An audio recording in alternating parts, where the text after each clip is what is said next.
See What We Eat, a first book of healthy eating by Scott Ritchie and read by Mr. C, the teacher.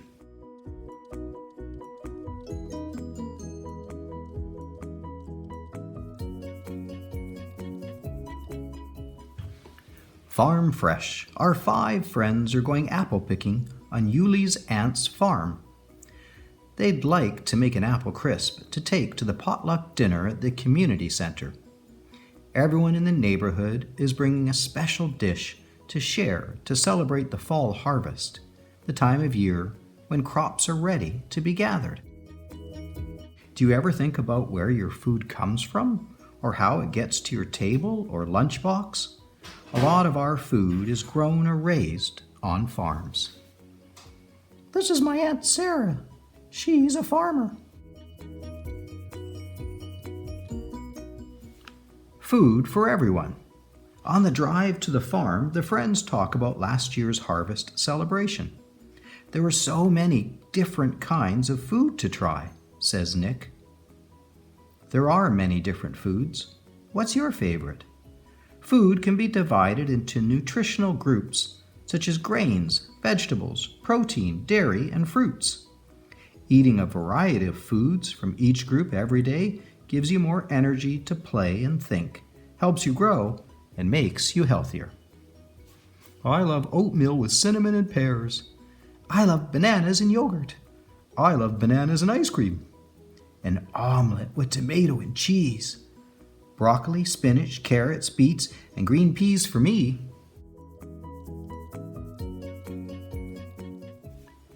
Good grains. Before the apple picking begins, Aunt Sarah shows the kids around.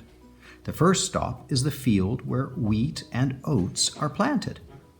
These grains grow best with lots of sun, says Aunt Sarah. Grains are loaded with fiber, vitamins, and minerals. You get the most out of your grains by eating the whole kernel or seed, such as in whole wheat bread, tortillas, and chapatis, or the oats in oatmeal.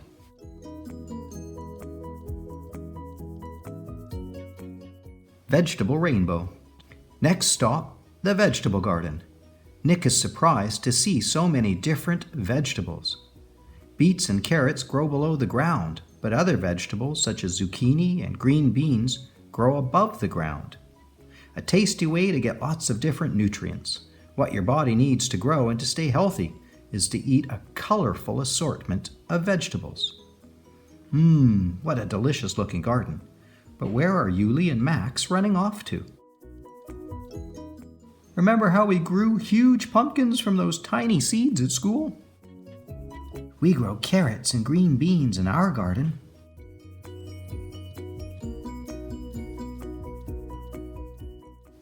Protein power. At the chicken coop, Aunt Sarah shows Sally and Pedro how to carefully collect the freshly laid eggs. Later, the eggs will be cleaned and checked before they are sold. Eggs are a great source of protein, and one of Yuli's favorite foods. She is excited to take some home to her dad so he can make his famous cheese and tomato omelet. Pedro has an egg allergy and will get sick if he eats them.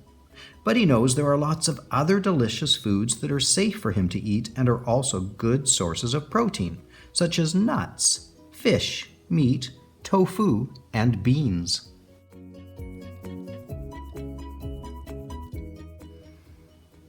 Delicious dairy. Now the friends have arrived at the dairy where the cows and the goats are milked. Before the milk is sold, it will be pasteurized or heated to a high temperature to get rid of harmful germs.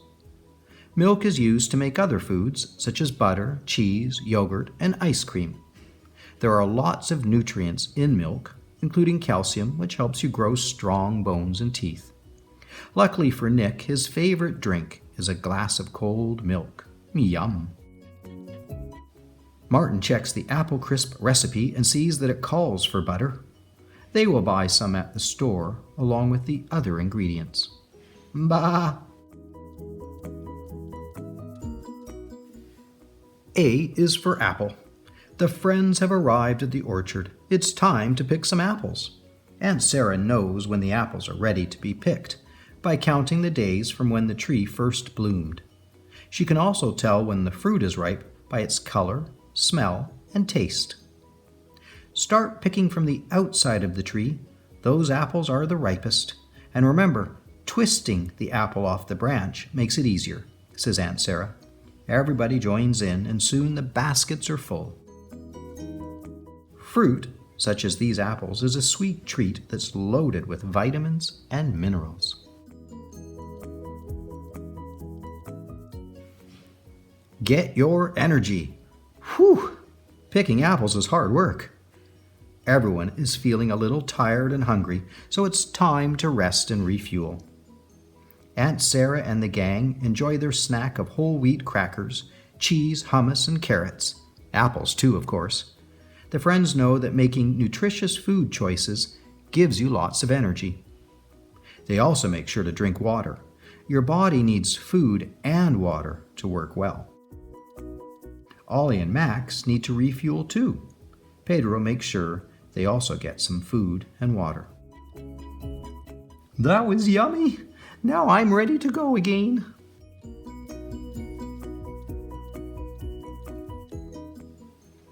Food from around the world. It's time to go home and start baking so everyone gets back in the van. On the way, they drive past a large food warehouse. Foods that aren't grown or made locally are sent by truck, plane, train, or ship and stored here. Food from the warehouse is delivered to grocery stores to be sold. I wonder if there's food on that plane.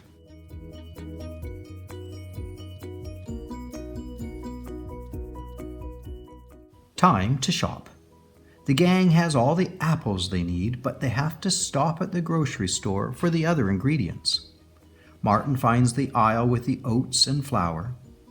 Nick and Sally collect everything else: butter, brown sugar, nutmeg, and cinnamon. While Aunt Sarah is paying for the groceries, Pedro notices something: eggs from Valley Farms. Food produced locally, such as apples and eggs from Aunt Sarah's farm, can be sent straight to nearby grocery stores or farmers markets. That's fresh. Okay, let's go.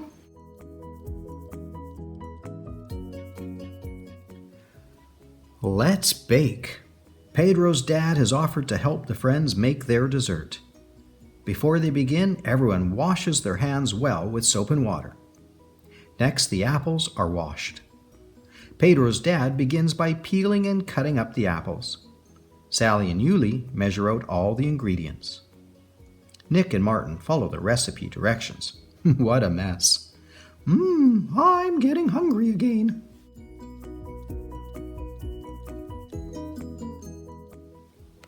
Compost the most. While the apple crisp is baking, Yuli and Pedro run out to the backyard to put the apple peels in the compost bin. Compost is organic food waste, such as fruit peels and eggshells, that has been allowed to decompose or break down naturally. It can be mixed into soil to help new plants grow. Composting food scraps is another way of recycling. Pedro's dad mixes the compost into his garden soil to help the plants grow. When is something rotten a good thing? When it's in the compost bin.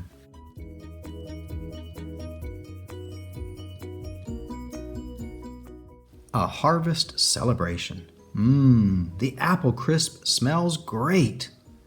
Once it has cooled, the friends take it to the community center for the potluck.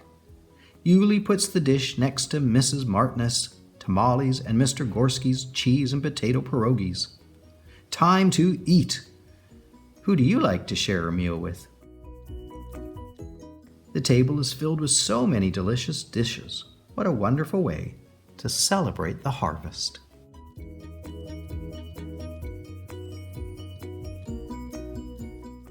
And here's how you make harvest apple crisp. This recipe makes about 8 servings, and you'll need a 9 by 13 inch or 22 by 33 centimeter baking dish, a peeler, a small sharp knife, a medium-sized mixing bowl, and measuring spoons and cups. Important, have an help you with this recipe. An adult should always be in charge of the stove and any cutting.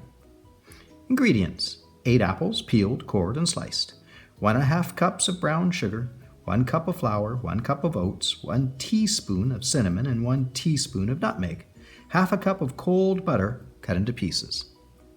Heat your oven to 375 degrees or 190 degrees Celsius.